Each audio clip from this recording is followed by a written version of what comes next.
Olá, YouTube! Meu nome é Giordano Bruno, eu sou o Van Helsing e eu assisti Planeta dos Macacos, A Guerra. And if we lose,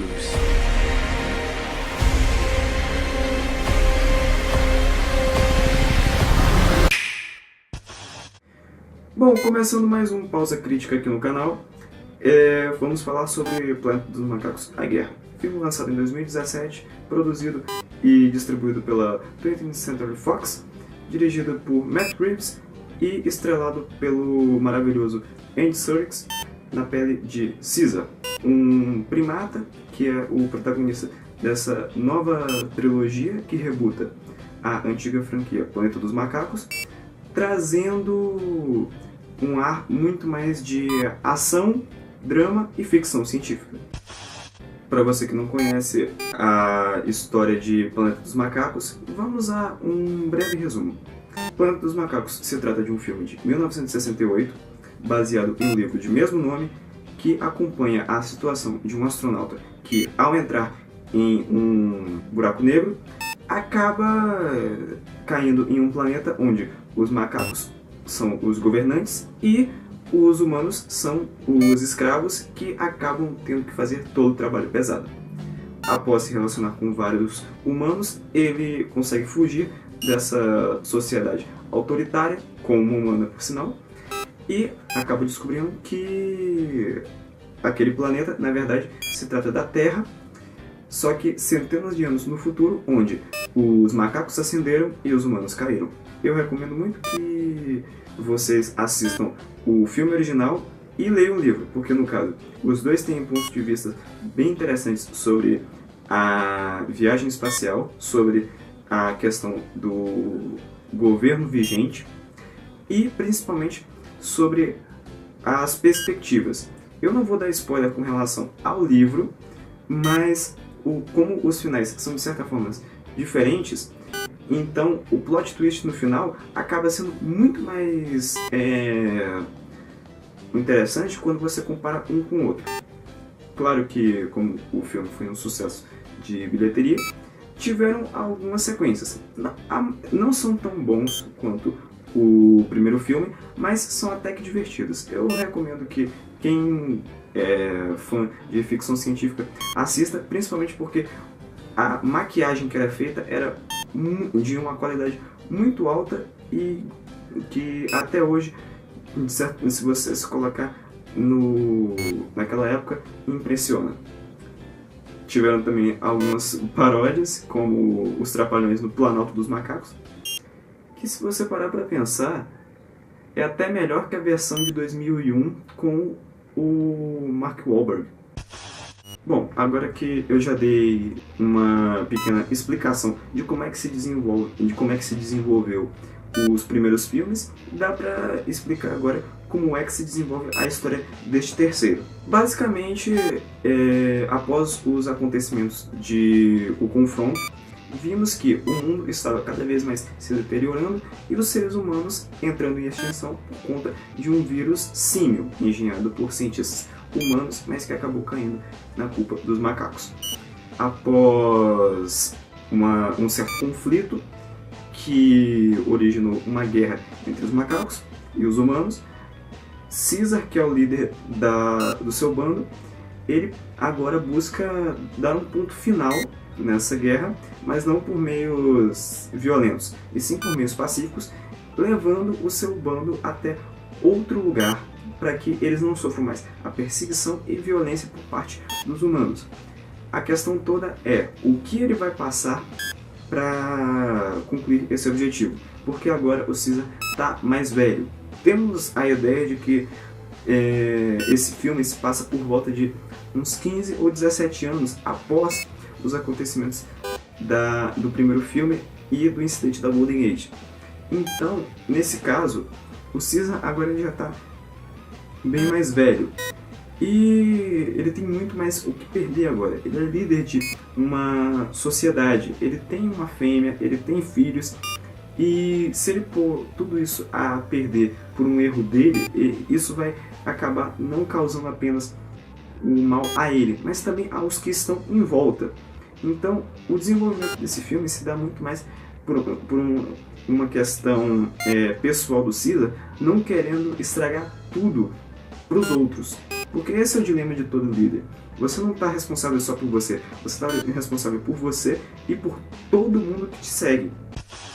Bom, esse é o máximo que eu posso dizer do filme, sem dar spoiler, porque no caso é uma história contada a partir de 3 filmes. Então esse é muito mais com relação a fechamento do que qualquer outra coisa. Mas para você que ficou até esse momento, que ou não, já assistiu o filme, ou não se importa muito com spoilers, vamos para o momento com spoilers. Se você quer ir direto para os pontos técnicos, dá um salto pro tempo que está aparecendo aqui na tela. Cara, basicamente, eu tenho que dizer uma coisa desse filme que é o seguinte: o ser humano é muito filho da puta, né? Não, porque assim, em todos os filmes, os seres humanos, nós sempre culpamos os macacos pelos problemas que nós criamos. Porque assim, o vírus foi criado por nós. Nós que caçamos confusão com eles. E nós que os escravizamos. Isso está entrando numa espiral em que eu realmente acho que o ser humano tem realmente que se fuder. O destino da raça humana tinha que ser realmente o do filme de 68. Tem que se fuder e acabou, porque, caralho, mano, a gente tem que perder esse livre-arbítrio. E mesmo assim, toda vez que uma nova sociedade acende com os ideais de ser melhor que a antiga, fode tudo. A gente viu isso em O Confronto e viu isso também no filme de 68. É inacreditável, cara.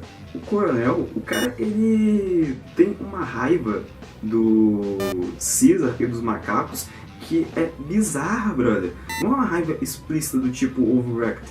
Não, é uma raiva contida, mas que é extremamente focada. O que é mais assustador ainda. Realmente é bem bizarro a relação que ele tem com os macacos por toda a fragilidade que ele sente. E o Caesar acaba sentindo essa fragilidade também, porque mesmo ele tendo crescido com humanos, ele liderou macacos por um tempo, de certa forma, muito maior. E no momento em que ele vê que a esposa e o filho dele foram mortos, meio que dá a entender que ele tá quase indo para a jornada do herói caído, em que ele tá muito mais por querer colocar os outros em segurança para que quando ele for concretizar a sua vingança, ele não ferre com mais ninguém. É bem interessante essa dinâmica que tem em relação à dualidade do coronel e do Caesar por relação a pontos de vista. Bom, agora passando para os pontos técnicos do filme, eu tenho 3 pontos que eu quero ressaltar nesse filme, que são: o primeiro, eu observei algo, não só nesse terceiro filme, mas como em toda a trilogia, que foi o seguinte: de certa forma, mesmo que os filmes tenham um protagonista geral por parte dos macacos, porque, né, Planeta dos Macacos, cada filme tem a sua particularidade com relação a o momento em que o planeta era nosso até o momento em que deixou de ser e se tornou dos macacos. Porque no primeiro filme existe uma relação muito mais humanos-primatas. Porque, de certa forma, é mais desenvolvida a relação que os humanos têm com os primatas para justificar o porquê da rebelião. Então, é mais uma relação humanos-primatas.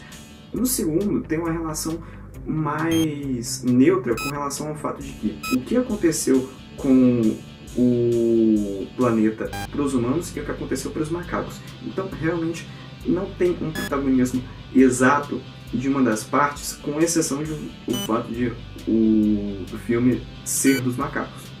E o terceiro tem uma relação muito mais primatas-humanos, porque esse é o momento em que o planeta está deixando de ser nosso, dos humanos, está passando a ser dos macacos.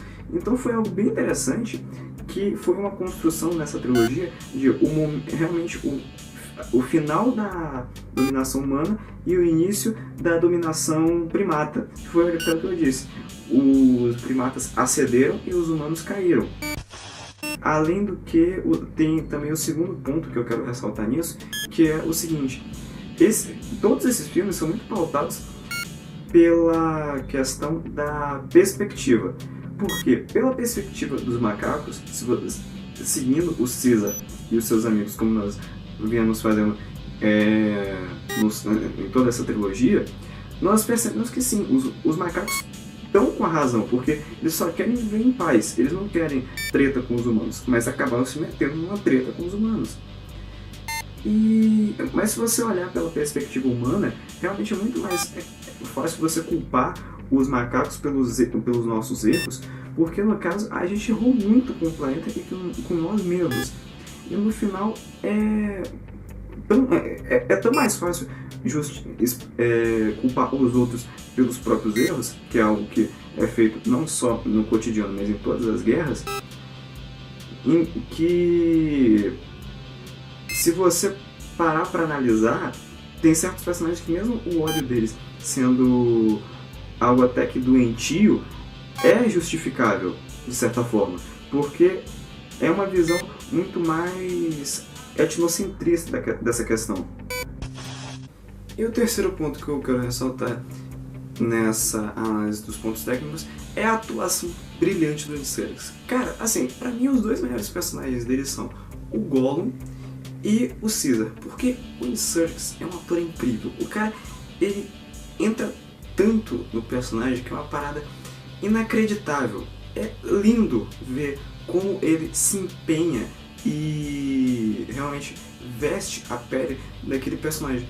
Porque o Caesar é um personagem complexo, é um personagem que é um macaco que cresceu com humanos, mas que iniciou uma revolução em prol dos macacos e de certa forma prejudicou os humanos, mas que ele consegue passar tudo isso. E é impressionante como, mesmo com tanta computação gráfica, com tantas expressões que seriam até difíceis de discernir por se tratar de um símil, seja algo tão bem feito. Eu não tenho que elogiar o CG do filme também, porque desde o primeiro tá foda. Além do que, o personagem do Coronel é um cara extremamente foda, porque ele passa um ar de herói caído que é foda, mano. Assim, você percebe que ele é cruel, mas que ele não fica naquele show-off de merda de sou cruel pra caralho, que foda. Não, ele é cruel nas suas nuances, na sua raiva pelos macacos. Como não poderia faltar, as notas para esse filme maravilhoso, que no caso eu dou para a proposta 3.8, porque assim, é uma proposta que é um reboot, então já tá batido, mas que pegou e escalando até a guerra. Pra estética do filme, aí eu já dou 4, que realmente é muito boa. Eu acho que uma parada muito acertada foi desenvolver o filme boa parte no inverno, porque dá muita abertura para você ver como é detalhada toda a questão da construção de cenários e também de personagens, pelo menos em questão de estética. O pelo, você vendo o pelo cheio dos macacos, cheio de neve, é foda.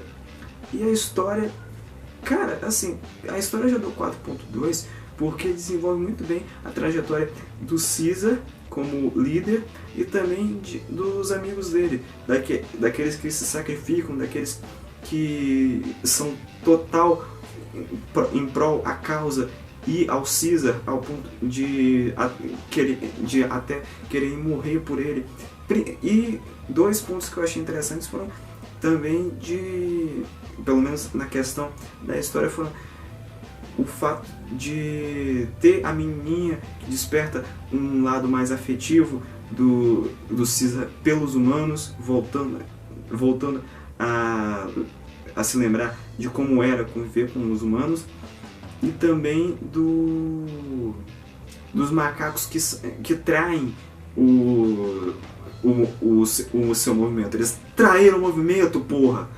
Que no caso a justificativa é tão simples, mas que desenvolve tão bem uma revolução. Todo grupo revolucionário tem dissidentes. Nem precisa ser revolucionário, todo grupo normal tem dissidentes. Então é algo bem interessante para se desenvolver.